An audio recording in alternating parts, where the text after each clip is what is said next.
Good morning, Ben. How are you, Sally? Very good, thanks. This is exciting. We are at chapter 10. It's amazing, isn't it? It is amazing. It's a real evidence of your passion and commitment and my capacity to hang in there. I think you're passionate and committed as well, but it's been a team effort. Yeah. So we are at a new Australian narrative, Moonshots. A beautiful quote. The sky is not the limit. There are footprints on the moon. Buzz Aldrin. This chapter, Ben, you're sort of summing up, I guess, what the future would look like. Because last podcast we talked about movies of futures of where we want to be, and Australian leaders have an opportunity to focus the energy of the nation, and in doing that, a moonshot is what's being proposed. And you've got a definition here of a moonshot as a transformative nation-building project with a 30 to 50-year time frame that has a bipartisan support and focuses on developing our contribution to humanity and or building major physical infrastructure that creates or provides a vehicle for the creation of national prosperity. That's it, Sally. My hypothesis is that human beings are driven by aspiration. They're driven by a lot of other things too, greed and fear and the need to solve problems. And there is a suggestion by some authors that Australia is a great problem-solving nation. You know, we solve problems so that we can survive. But ultimately, there's plenty of evidence around the place to suggest that human beings can achieve amazing things if they have a collective aspiration. And I think the best model we have, or the most obvious model we have in the world, is the Moonshot program that was established by Kennedy in 1961. And for anyone who is so moved, the YouTube channel that has the Moonshot address on it is certainly worth the watch, if you like. Worth a watch, yeah. It is just inspiring, and it just makes a lot of sense, you know. I mean, even if you think about how children learn, I mean, I'm always fascinated. We had four kids, and now I'm watching my grandkids. You know, they learn by just watching and then doing, and listening and then doing, and they never give up. So there's not too many of us now as 40-year-olds who didn't learn how to walk. There's not too many of us as 40-year-olds who didn't learn how to talk and do a whole range of other things, all because we just watched and listened. So, you know, modelling is such a powerful tool, and we have some great models in the world of countries and businesses that have achieved amazing things. And so my hypothesis for Australia is, given that at some levels I think we're a mediocre performer, we could create some aspirations that actually drive the conversation. You know, if you look at the level of conversation in the last month in Australia, or the last 6 months, you know, we've had the COVID, which is naturally a grouping of people who, in the first instance, driven by fear, have achieved amazing things. You know, even the vaccine, you know, is a moonshot happening in front of our eyes. You know, around the world, over 60 different businesses got their act together, came together in some levels of collaboration and cooperation, and we created a vaccine in somewhere between 6 and 9 months, which historically might have taken 6 to 10 years. So, you know, these things are possible, but, I mean, you don't need to wait for a crisis to set up a moonshot. You know, we could, you know, Kennedy set up the moonshot for the United States, and it had all sorts of, if you like, outflowing benefits. You know, as we speak, you know, and China's kind of a popular conversation in Australia at the moment for a whole host of reasons, they have a range of what if you call moonshot issues on the table.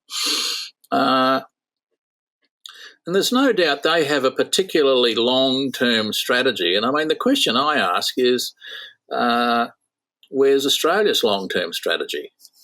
At the moment they have this thing called the Belt Road Initiative, and it's a huge strategy, and it involves building a network of modern airports or ultra-modern airports, building a web of high-speed trains connecting its major cities, launching their own stem cell genetic engineering industry, and creating an electric car industry starting in 20 pilot cities. Now, if you had to go somewhere in Australia or some literature in Australia and work out what we were trying to achieve as a nation, you could go for a long time, because I've been looking for a long time and it's not all that clear to me what it is. We've got a modern manufacturing strategy, we've got some sort of digital strategy, we have a Northern Australian strategy. It's a bit like a potpourri soup, really. It's a little bit random as distinct from coherent. And there doesn't seem to be any will to have that level of coherence. I think it's quite disturbing. And if you do search around in our literature, there is some good work there, and I put together 10 moonshots, not so much because I believe these are the best moonshots Australia can aim at, but I put something out there because some of it is already published. It's just that nobody talks about it. And it just needs to be on the table. For example, I'll just walk through them quite quickly. Yep.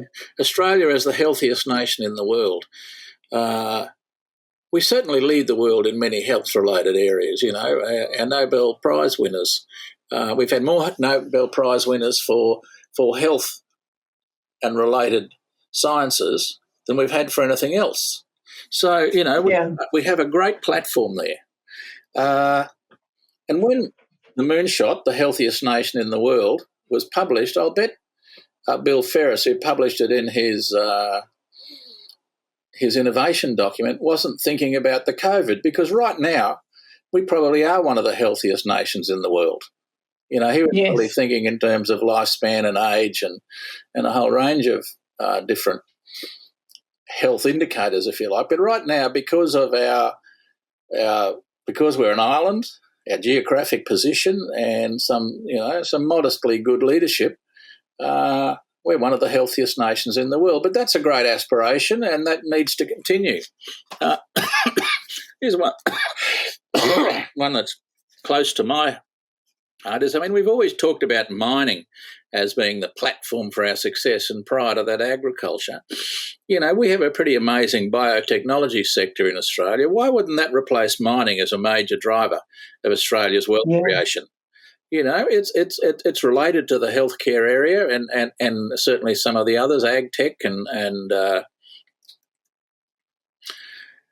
clean tech. You just kind of start to work in food tech companies. That would be one. Biotechnology.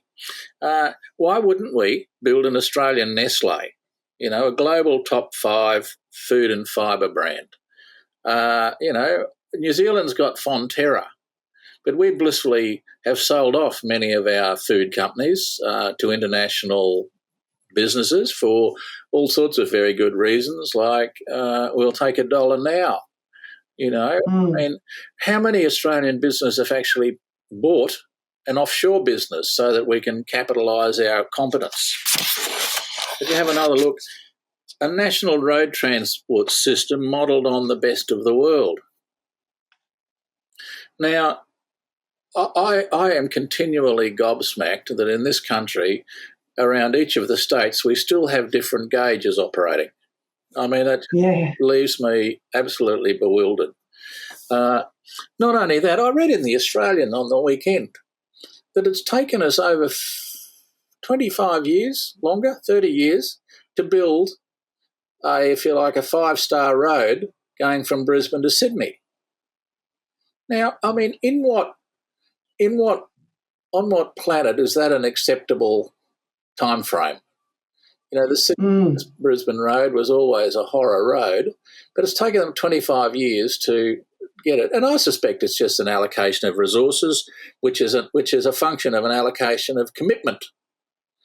Yes. And you just kind of wonder about these things. There's a whole range of ideas out there, a road or a rail system that goes from, say, Townsville to Kununurra or Broome, or Rockhampton to Geraldton. Why haven't we got a transport system that connects Australia? We had a telecommunication system that connected Australia in the very early days, and that was pioneering stuff, but we just don't seem to be able to get our act together. Why couldn't we be a renewable energy hub for the world, and specifically Asia? There's over 1 billion people in the world whose human development is somewhat limited because of the lack of energy. Why couldn't we be doing that? We've got more sun, we've got more water, we've got more land than most countries. We've got more technology and more intellectual grunt than most countries. Why haven't we been applying that to making a difference in the world instead of some of the appalling conversations we have in Australia about our own personal behaviours? It's kind of like water.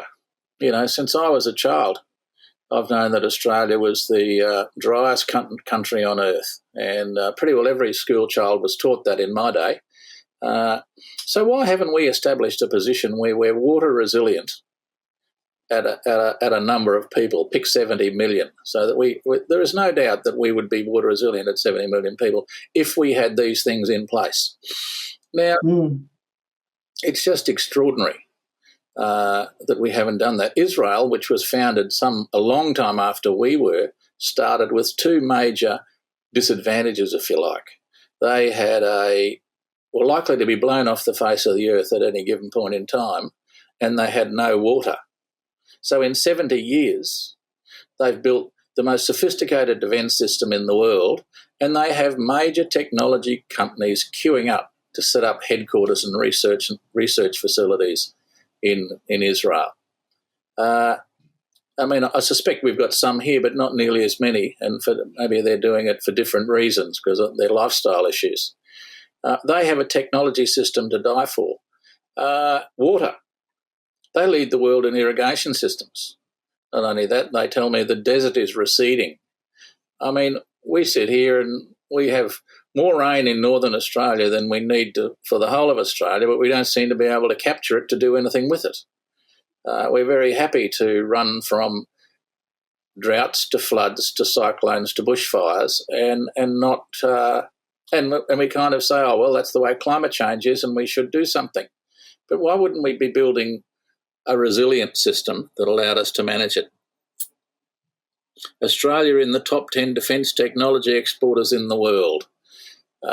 This was announced by Malcolm Turnbull back in his window of time when he was talking about innovation. And it's not an area of industry that I'm especially interested in, but wow, if we could be in the top 10 exporters, that would be a serious achievement, given probably where we are now. And that one that is close to my heart, the whole manufacturing sector. We've allowed it to decline from seriously about 30%, and it's down to 6% now. The actual graph of Australia's manufacturing. I missed that. Could you say it again, please? Siri thinks this is a very important topic, Ben. Yeah. I've lost my thread. We're talking about Australian manufacturing sector and bringing it back to 15%. Yeah, look, if you look at the decline of Australian manufacturing in the last 30 years, and it's only 30 years ago we were talking about being globally competitive in some of these areas, it looks like a black ski slope. For those of you who don't ski, a black ski slope is seriously steep, and it goes downwards.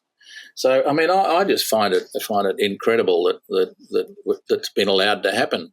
And again, this issue with our trade links with Asia, we have to be more connected and more linked to the Asian market. It's the biggest middle class in the world over the next 50 years. So, it's certainly a great opportunity, and we have in place stable institutions and a robust economy now, so it could be huge. And maybe we could have an Australian space project, even possibly landing a person on the moon. Now, they're just 10 ideas. I mean, I'm sure there are greater minds than mine who could come up with better ones and smarter ones and more focused ones. But if we don't have something on the table, we can't talk about it. You've got to have a position. And I'm arguing that this is a position that Australia could take.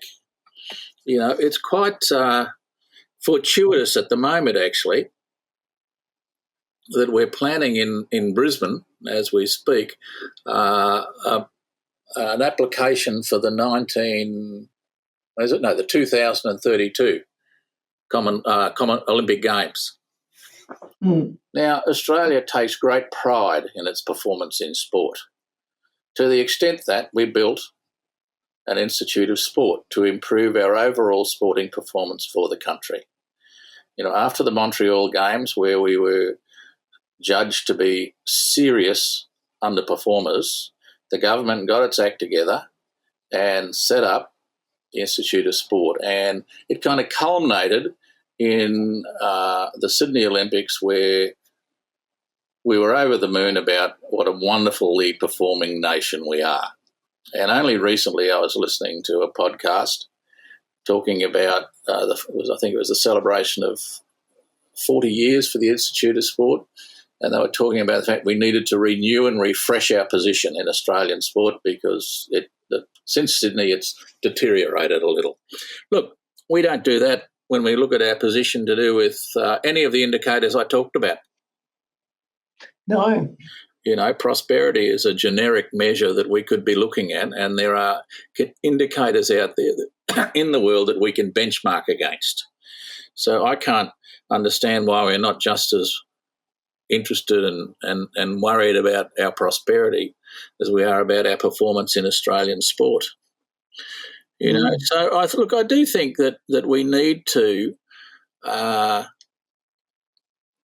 just think harder about this and open ourselves to different conversations, and even the possibility of creating a new language. Look what COVID did for us. In a window of time, well, it wasn't too long, maybe a couple of months, we were able to change our language so that we knew what infection rates were, we knew what hospitalisation rates were, we knew what lockdowns were, we knew a whole range of new language came into our